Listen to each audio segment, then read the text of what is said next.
Buenas noches y bienvenidos a una noche del terror. Mi nombre es Ana y esta historia me sucedió hace 2 años. Había entrado a trabajar como intendente en el orfanato de Villa Oeste, al norte de la ciudad, casi saliendo de esta. El lugar era administrado por un grupo católico. Había monjas que comúnmente se encontraban recorriendo los pasillos y salones del lugar. El edificio era una construcción realizada a algunos cientos de metros del viejo cementerio de la ciudad, pero por ser un lugar tan aparatado, se necesitaba un transporte especial de la iglesia que dejaba y recorría a los empleados que entraban o salían del lugar. Yo iba a quedarme ahí en el periodo en el que trabajaba para la limpieza del complejo.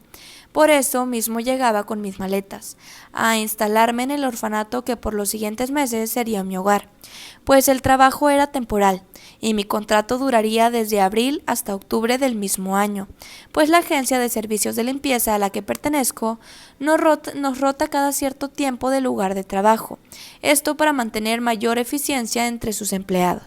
Los primeros días transcurrieron con suma normalidad. De hecho, el lugar era uno de los más tranquilos en los que hubiera trabajado nunca. A mediodía y en la mañana se escuchaban ruidos, correteos, murmullos, etc. Pero al caer la tarde y durante toda la noche, el silencio reinaba en todo el edificio. El salón principal, los pasillos, las diferentes áreas, el jardín trasero, la planta baja y las otras 2 plantas de arriba permanecían especialmente calladas. Era como si el ruido se fuera apagando conforme el sol iba descendiendo en el horizonte. Y al llegar el ocaso, daba la sensación de estar sola en ese lugar. Es lo que hubiera parecido, de no ser porque de vez en cuando veía alguna de las madres rondando por las instalaciones, verificando que los niños estuvieran en su recámara, que nadie saliera a jugar por ahí en medio de la noche. De vez en cuando pasaba, pero eran cosas muy particulares de niños hiperactivos que se resistían a quedarse mucho tiempo quietos y a dormir temprano. La tarde-noche era ideal para barrer y trapear, pues difícilmente sería interrumpida por alguien que deseara pasar por los pasillos, cuando todavía estuvieran húmedos, o era casi seguro que nadie pisaría por los montecitos de polvo y basura que se hacían al barrer. Había 2 amas de llaves más, Lilian y Patricia. Una se encargaba del primer piso y la otra del segundo.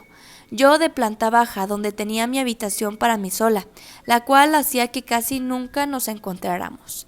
A eso de las 11 de la noche, empecé a escuchar un raro mortillo, aparentemente proveniente de unos 3 o 4 cuartos aledaños a donde yo dormía. Se escuchaban golpes secos contra las paredes. De principio los ignoré, pero pasado casi una hora decidí ir a investigar qué era lo que causaba esos insistentes estruendosos en las paredes.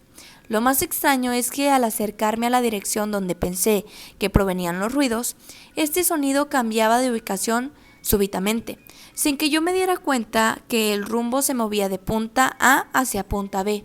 Al moverme hacia la siguiente ubicación, el sonido ahora provenía de un punto C, lo cual me dejaba totalmente desconcertada.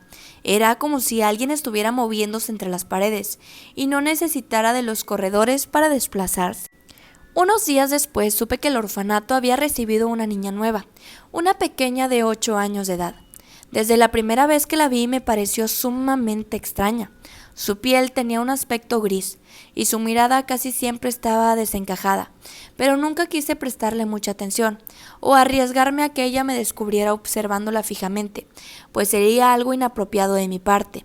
Su inusual coloración de piel podía observarse a una enfermedad y no quería importunar o acomplejar con mis miradas. Además, su cabello rojizo y rizáceo era muy llamativo entre los demás niños.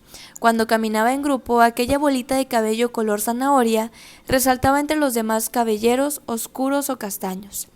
Es importante mencionar la llegada de esa niña, pues creo que todo lo que sucedió en el orfanato después de su llegada está relacionado a ella misma. Creo que de alguna manera ella fue parte importante de lo que estoy a punto de narrar. Además de que pareciera que el convento de donde pertenecían las monjas que volaban por los infinitos también esconden una extraña similitud con los desafortunados hechos posteriores. La pequeña pelirroja había sufrido un accidente donde sus padres murieron, un estruendoso choque de un camión y un tráiler. Su supervivencia no solo fue milagrosa, sino que la niña salió del desastroso coche sin ni siquiera un solo rasguño, sin una astilla de vidrio encajada en su piel. Sus padres habían sido prensados por los retorcidos fierros y metales de ambos vehículos, al punto que quedaron casi irreconocibles, y ella parecía que se levantaba de una tranquila siesta de la cama más esponjosa que te pudieras imaginar.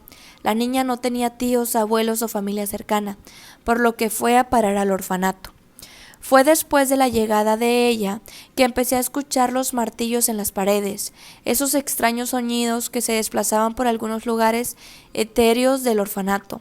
Noches después, el extraño rumor de unos pasos arrastrándose por los corredores empezaron a escucharse. Intenté sorprender a los que se causaba ese sonido, justo cuando pasaban por enfrente de mi dormitorio, pero nunca había nada ni nadie ahí. Los sonidos siempre desaparecían o empezaban a escucharse de nueva cuenta, pero nunca en un punto más lejano del edificio. Al preguntar sobre estos sonidos a las monjas, ellas siempre decían que no escuchaban nada, que tal vez eran imaginaciones mías por el cansancio, pues siempre escuchaban los sonidos a la hora de dormir, y no antes. Pero en una ocasión hablé con Liliana y luego con Patricia, y ellas también percibían esos extraños golpes y rumores nocturnos, los cuales nos hizo pensar que las monjas sí sabían que algo estaba pasando, pero simplemente se hacían las desconocidas. Una noche en la que no podía dormir, pero tampoco estaba prestando los extraños ruidos, me levanté y empecé a recorrer los silenciosos y oscuros pasillos del orfanato.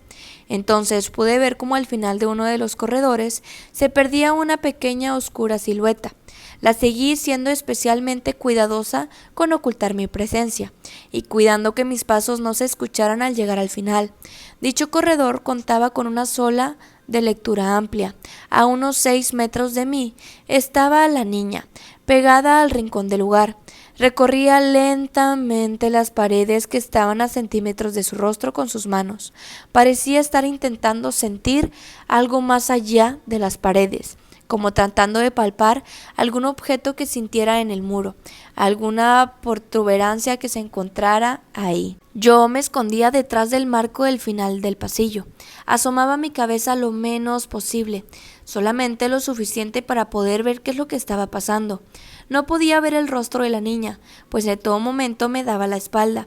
Segundos después del tacto de la pequeña en las paredes, empecé a escuchar los ya típicos ruidos del lugar, los martillazos, el arrastrar de pies, y ahora también podía distinguir rasguños que venían de cierto punto, y segundos después parecían cambiar de ubicación. La niña seguía ahí, palpando la pared, como haciendo algo aparentemente incomprensible para mí o para cualquier otra persona común y corriente.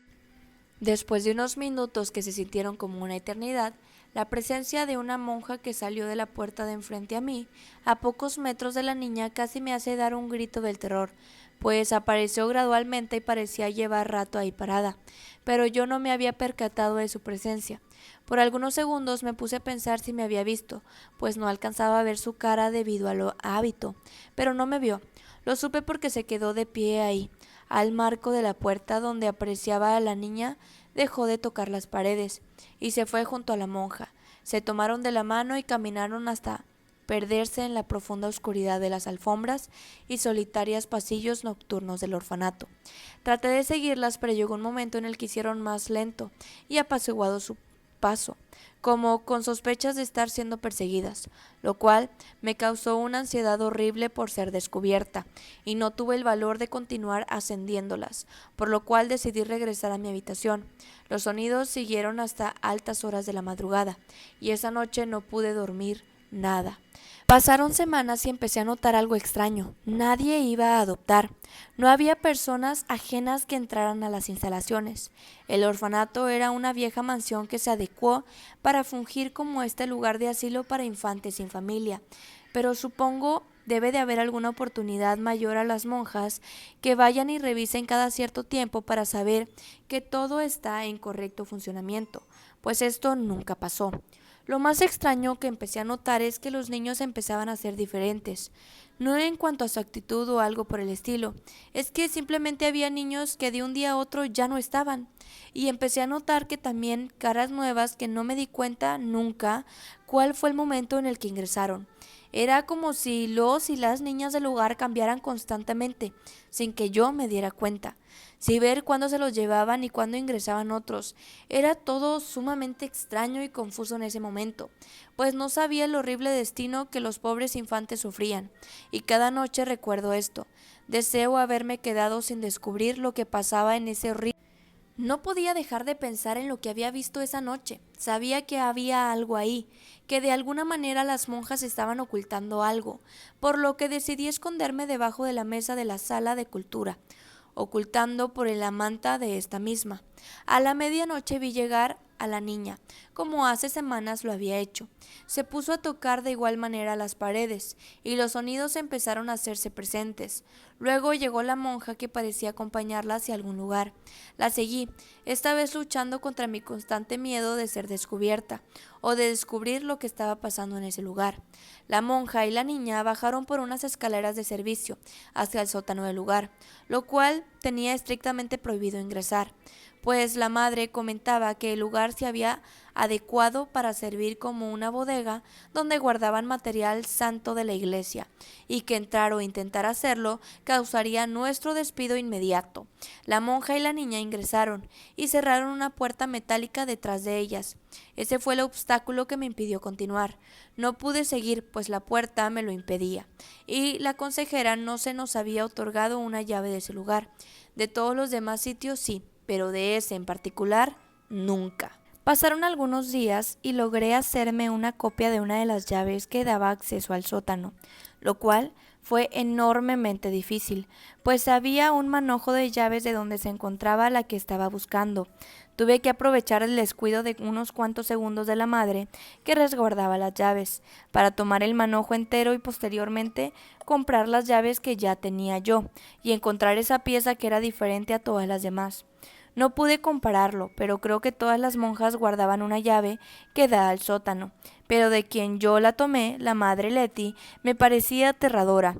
Era una buena persona a simple vista, pero verla rondando por los pasillos en la noche, con una descomunal altura, ver pasar de una figura totalmente de negro, en silencio recorriendo los pasillos, y de fácilmente 1,90 m y 50 de cintura, ponía los pelos de punta.